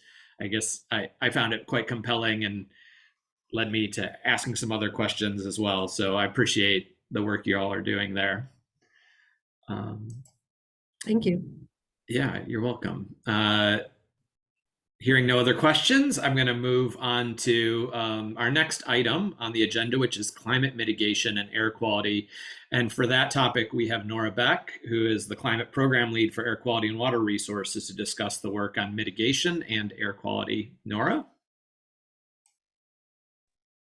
Good morning. Thanks, Chair Durnbaugh. Yeah, so I am Nora Beck, program lead for air quality and water resources. And today we wanted to provide you of an overview of just our work on climate mitigation and air quality. And as Alex alluded, I'll be drafting a program charter for both air quality and water resources in the coming weeks, and look forward to engaging you all on helping us refine and improve that. So today I did want to just quickly review some of our MPO responsibilities, touch on how ONTO 2050 and the strategic direction guide us in this work, review our implementation efforts through recent and current projects. And then I want to close with a new opportunity presented to us via the US EPA Carbon Pollution Reduction Program. And Erin alluded to this in her opening remarks. So next slide. So transportation conformity is required by the Clean Air Act to ensure that our federal funding of and approval of highway and transit projects are consistent with or conform to the air quality goals established by the State Air Quality Implementation Plan. And Zach from LADCO referred to this plan in his presentation. Conformity to the purpose of the state implementation plan means that the transportation activities will not cause new air quality violations, worsen existing conditions, or delay timely attainment of those national ambient air quality standards. So that's a process that we refer to as transportation conformity, where we're modeling out proposed projects, trying to better understand the air quality impacts using our travel demand model, as well as the US EPA MOVES model, and comparing that with our the emission budgets that are provided to us by the state. So that's a critical component of the work that we've been doing for years, and I just wanted to make sure that everybody understood that that's one of our MPO responsibilities. I'd also be remiss to not mention the congestion mitigation and air quality program. That's our way of distributing federally funded transportation improvements that are designed to improve air quality and mitigate congestion. Next slide. So with ONTO 2050, the plan included a recommendation to intensify climate mitigation and identified several different strategies to comprehensively address energy and climate change at the federal and state levels. And since 2018, we've seen a lot of movement on that front. Another strategy is to transform our transportation systems to reduce emissions, and you can see the emphasis of this in the strategic direction. Include low and zero emission energy generation. And we have an adopted target of 80% below 2005 levels by 2050. That was our best understanding at the time of the plan adoption in 2018 and how we could meet the Paris Climate Agreement. But we have seen national goals shift as we haven't been hitting our emission targets, right? And so now there are net zero goals for emissions by 2050, and that's something that we need to be cognizant of going forward. Next slide. Circling back again to the strategic direction, we see an emphasis on using the implementation levers and the strengths that CMAP has in transportation, and recognizing that we play a unique role on this front and figuring out how we can advance these, right? So looking at developing strategies and supporting implementation efforts to reduce emissions in transportation as well as land use. And Aaron, Chair Durnbaugh, I'll be working to figure out just how we can craft a program charter to reflect these approaches. Next slide. So I did want to reflect on some of the current and recent or upcoming projects that we're working on to advance climate. I think everyone on this call can understand how pervasive fossil fuel use is in our economy and just how many different approaches we'll need to meet our climate goals. We've seen in the course of this conversation, CMAP's work with partners on the plan of action for regional transit. We also know that CMAP works on safety and bike ped planning. These are all efforts to improve mobility and promote better accessibility in the region. And they're critical for our from a climate mitigation perspective. But I'm not going to focus on those. I did want to focus on some other ones that are sort of directly related to information sharing and sort of setting those reduction targets and outlining those strategies. We also heard from Martin earlier in the conversation about a component to advance how we are considering GHG emissions or air quality, other air quality impacts in our investment decisions, and that'll be an area of focus going forward as well. Next slide. So we have, I think many of you are familiar with our regional greenhouse gas emissions inventory. We've been doing this about every 5 years since 2010. I don't need to belabor this point. I think you've heard about it before, but just that CMAP is committed to continuing to provide this information to the region and advancing the ways that we do that. So in this last round, we not only provided the regional inventory, but we also started to provide local municipal summaries so that that information can help other actors in this space work on climate mitigation efforts. And so we're committed to continuing to do that and look forward to producing another inventory for the year 2025. Next slide. You've also heard from us on our transportation emissions mitigation planning. So So this is an effort that we've been working on over the past couple of years to start to outline a regional plan for reducing emissions from the transportation sector. The scope of this project has been shifting recently, and I'll get to that in a moment.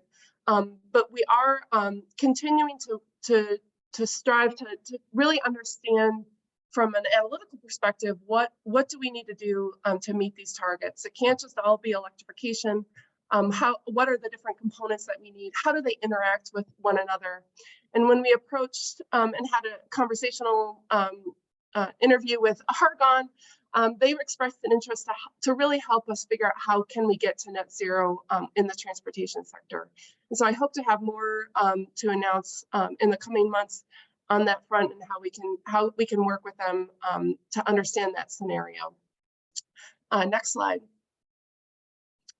I think we brought this to your attention at a previous meeting, and this is just to remind you that there is a potential US DOT GHG reduction measure that MPOs would be required to meet, right? So we would have to set a GHG reduction target for the national highway system that is aligned with those national climate goals of net zero by 2050. We are waiting to see how the US DOT responds to the comments that they received on this proposed measure, and we anticipate that this could be announced in the very near future. And so when we think about our transportation emissions planning, we really want to use that planning process to better inform those reduction measures that we assume will need to be we will need to establish in the near future. Next slide. And then I just wanted to close on electrification. We know that electrifying the transportation system will clearly be important. We see a need to focus on strategies for medium and heavy duty vehicles, as this is a source of emissions with an outsized role. And we'll be sharing resources later this year and identify best practices that we can integrate in our local and regional planning. I don't know if in the next slide, I just wanted to highlight some of the research that we're hearing from IDOT. They're conducting a revenue study to understand how electrification can impact their revenues. But on the flip end, we can see how that could impact our GHG emissions. And so right now, our understanding is that they've updated that they have these scenarios, but they anticipate that we're really in the medium and high forecast scenarios if recent US EPA rules go into effect. All right, so I've been moving pretty fast, but I'm hoping that we can get a good conversation going with these discussion questions. So last but not least, in the next slide, I just want, and maybe you can advance 2 slides actually. I wanted to touch on the US EPA Carbon Pollution Reduction Program. So there are 2 phases to this program. The first phase is to generate state and metropolitan area action plans to reach net zero targets. And they've outlined that this is non-competitive funding for the largest metropolitan areas. And they were asking us to develop 3 deliverables. The first is the Priority Climate Action Plan, which is due in short order by March of 2024. Then we have a couple more years to develop a comprehensive climate action plan, which would be due in the summer of 2025. And then they want us to report out on implementation with a status report in 2027. The US EPA program is designed to cover the entire Chicago metro statistical area. So that includes counties in Wisconsin and Indiana. And it has some stakeholder engagement and Justice 40 requirements associated with it. That's just for phase 1. And then in phase 2, they have a competitive implementation grant program that would make $4.6 billion available nationally to help us implement the goals that are outlined in that Priority Climate Action Plan. We will know more about that program in the fall, and happy to keep you informed about that. I did want to announce in the next slide that CMAP is partnering with the Metropolitan Mayor's Caucus to submit the non-competitive planning grant. And we want to harness the recently adopted caucus's climate action plan. We believe it puts us in a very good position to meet that first required deliverable of a priority climate action plan. And that can really influence how we are able to distribute or compete with for the implementation money in next year. This is an opportunity for CMAP itself to advance our climate policy and really leverage the implementation levers that we have in-house, and help us establish regional coordination on this issue. So really looking forward to partnering with all of you on this process, and we'll report out on the success of our application as soon as we can. So with that, I'm done with my presentation. I'm happy to I have some discussion questions here. Just if you have any questions about the work that we have outlined right now. Very curious about how we can partner in the future on these aspects, and get your feedback on what other aspects of this work we should be considering.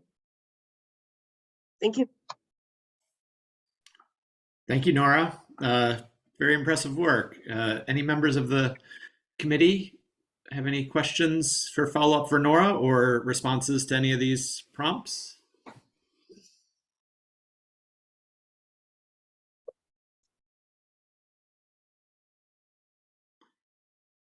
I'll jump in with one quick one just on your last point there. What's the difference between the priority cap and the comprehensive cap? That would be nice to know. Edith, you're welcome to jump in. The Comprehensive Climate Action Plan is required to cover all sectors of emissions in the region, where the US EPA is really recognizing the short time frame. Metropolitan regions could just focus on a single sector and meet the requirements. But given that MMC has done all this work on climate action planning already, we're in a very good position to cover a lot of sectors in the priority climate action plan. Edith, did I misspeak? You want to add anything there? I'll just add, the way the program is designed, and as best as we can kind of infer from what we're hearing from US EPA, is that they're really ready to invest in implementation as soon as they possibly can, but they want the regions and the states to have a priority climate action plan in hand, some target that they can fund to, so that there can be alignment and at least some thinking in the amount of time they've given for the development of these priority climate action plans, which is why the plan that we did is a really great foundation for that first step. And one thing, just to add what Nora said, is for all the entities that are covered in those regions, both at the MSA area and at the state level, they are eligible for funding. So each of the states could accept or not, same thing with the MSAs, accept or not that funding for climate. But if you don't participate and don't accept, then your entities, public agencies in the jurisdiction would not be eligible for that the implementation money. So it's really an essential first step just to unlock that funding for everyone. And the state of Illinois submitted a notice of intent to proceed with an application, and they will receive funding to do a state climate action.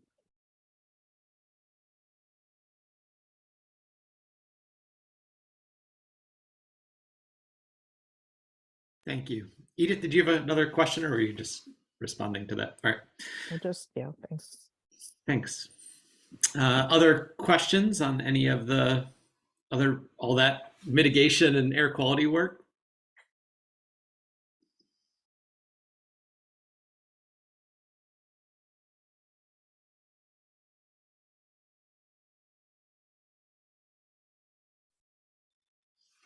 Well, thank you. Happy to chat offline, and open to your feedback. And I look forward to presenting the contributions of this section to our program charter for climate.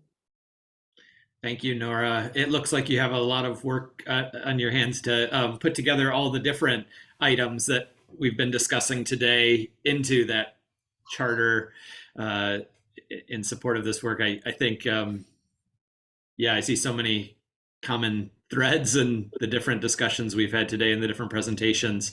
Sounds like there's a lot of connecting the dots that also will need to be done, as well as the prioritization work. So thank you. Mm-hmm.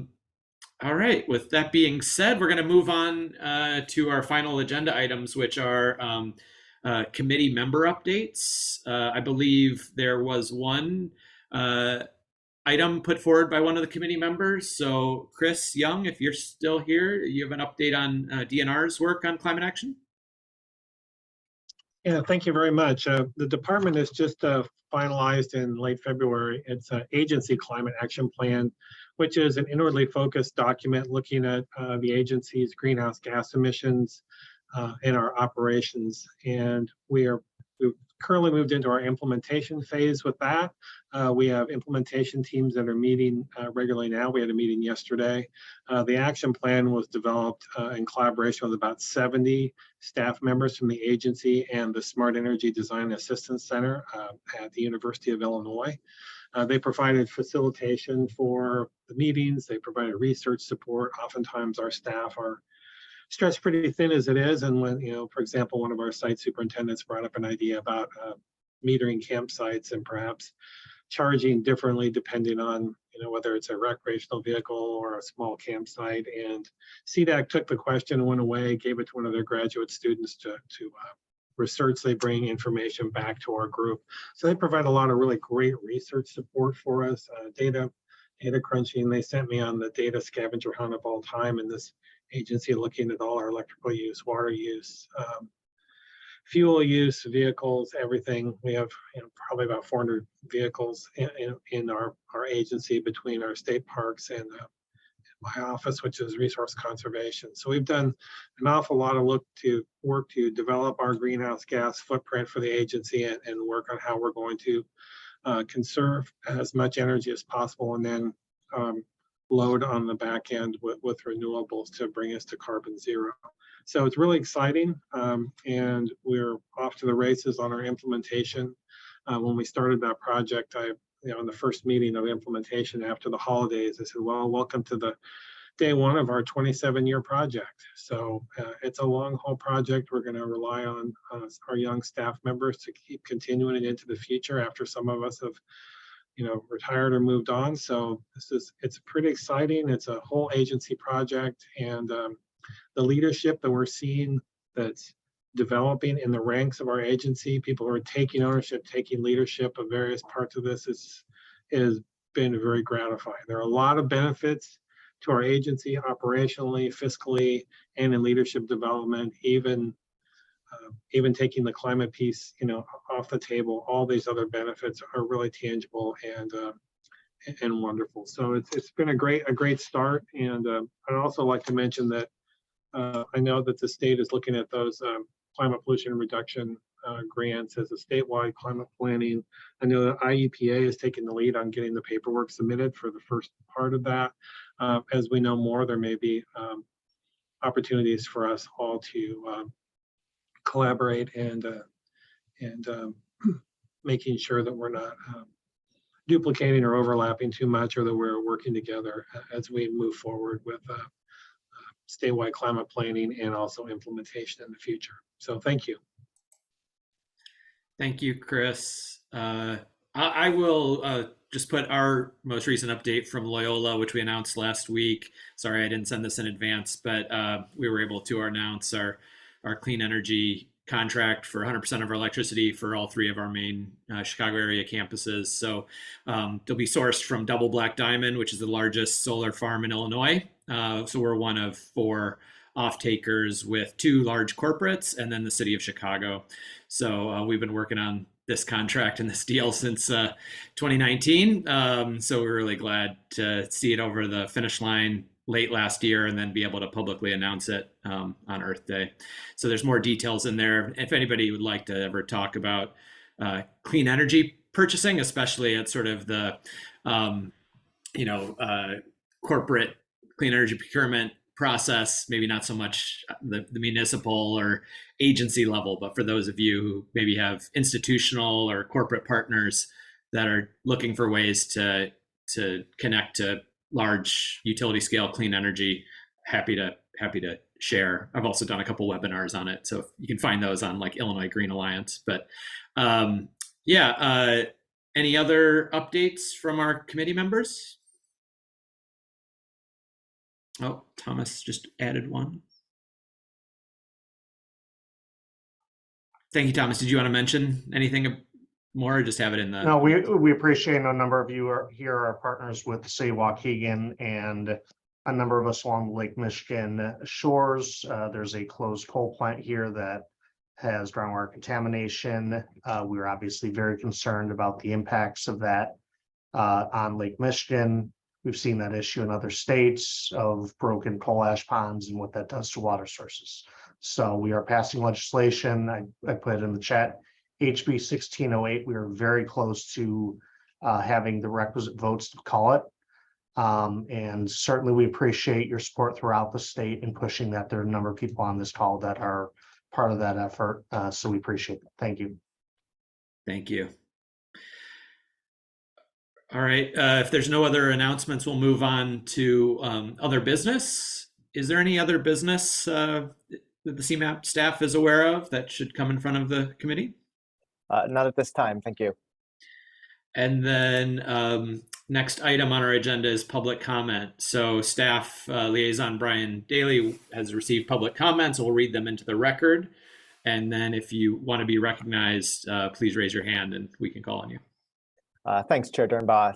We received 2 comments prior to today's meeting, which I'll read for the record.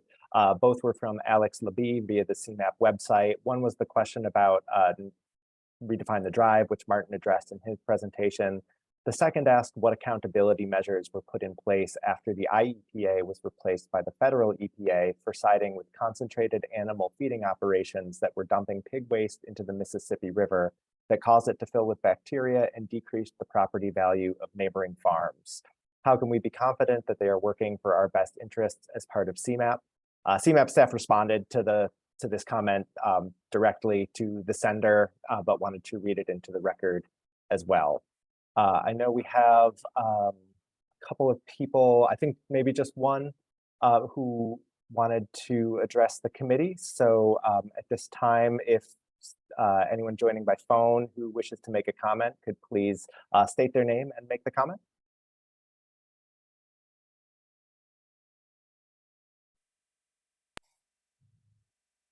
Hi, Brian and Aaron. It's Garland Armstrong, formerly of Des Plaines, Illinois, now living in Des Moines. How you doing? It's been a while since I haven't heard from you. Hi, Garland.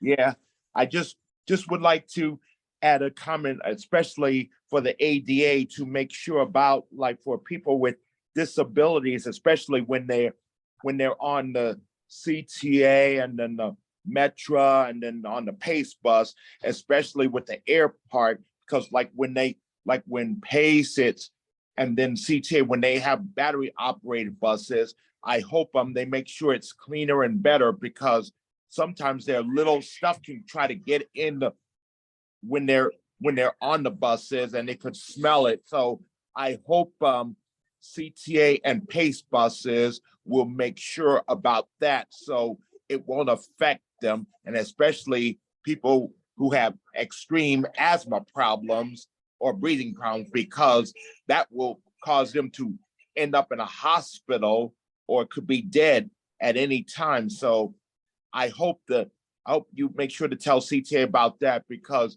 we're deeply concerned about the ADA when they go by themselves alone on there. And then the same thing too, when they're on the CTA rails and then on the Metra commuter train, to make sure that Metro will be able to make sure it's clean efficiently and making sure no little small particles come on there when they're on the train too. So that is my biggest concern about that. And so that we want to make sure about the clean air part.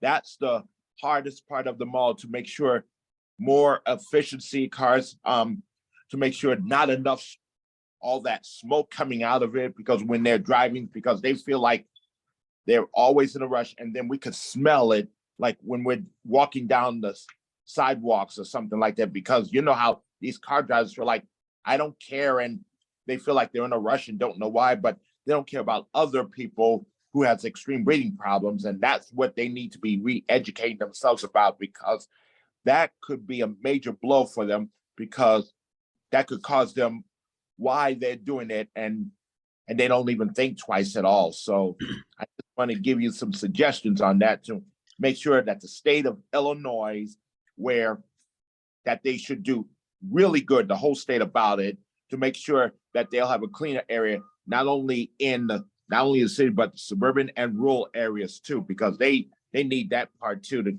get it going, and then along with the water too, make sure it's clean, efficient, not with all that toxic and everything in there, because that's the hardest part. And make sure about when you deposit, when you see glasses or something like that, or cans or bottles, make sure you get the vending machines things, so y'all can deposit, get some refunds of it, so that the state will be able to catch up here like we are living in Iowa, because we have a vending machine where we can do glass, plastic, and bottles for the vending part, and you can get your refund. And they should do that too, get a program set up for it, because the state discontinued that, and I think they should bring it back, because they need to keep up with the data of it and making sure they're up catching with other states too, because they need it right away to make sure that they won't go into a deficit down the road. Thank That's you my so s- much. Thank you, Garland, for those comments, and nice Be back in nice June to as see you. visitors, and we'll be back at CMAP. So it'll be so emotional to see every new face and current one. It's been 2 years since we left the Chicagoland area, but we'll be seeing you in June, on June 13th, and as vacation visitors, and we'll be leaving on June 22nd, coming back. So you'll be looking forward to seeing you again at CMAP. That sounds good. Thank you so much for your comments. It looks like Mimi Cohen has her hand up for public comment. I do. Hi, everyone. Thank you, Chair. My name's Mimi Cowan. I'm the Deputy Director of External Affairs at the Illinois Department of Commerce and Economic Opportunity. And I've been trying to duck into some of your committee meetings. This is the first one I've been able to attend. So I've learned a lot today. I just wanted to say thank you to everyone, and let you know that the state's here and listening and paying attention. And obviously we have the whole state to take care of. You guys have the 7-county region, but we consider you guys a valuable partner. And I'm going to drop my email in the chat if there's anything we can do to help. We have a new position at DCEO, Electric Mobility and Innovation Director, who's directly working on a lot of the issues that you folks were talking about today. So I'm happy to help connect to that person, and any other way I can be of service or help connect people and help move forward on these issues. So just to say hi and thank you. Thanks very much. If there's no other public comment, we will wrap up the meeting. We're just 2 minutes over time, but just to remind everyone that our next meeting, it will be scheduled in person. So maybe make a note on your calendar, July 25th, 2023, in compliance with the Open Meetings Act. And if there's no other business, I'm going to convene. Let me see, there's one more. Oh, thanks, Mimi. Your contact information is there. If there's no other business, we're going to convene this meeting, and we appreciate everyone's contributions and all the important information. Thank you very much. We are adjourned. All right, thank you, everyone. Bye, everyone. Take it easy, everybody.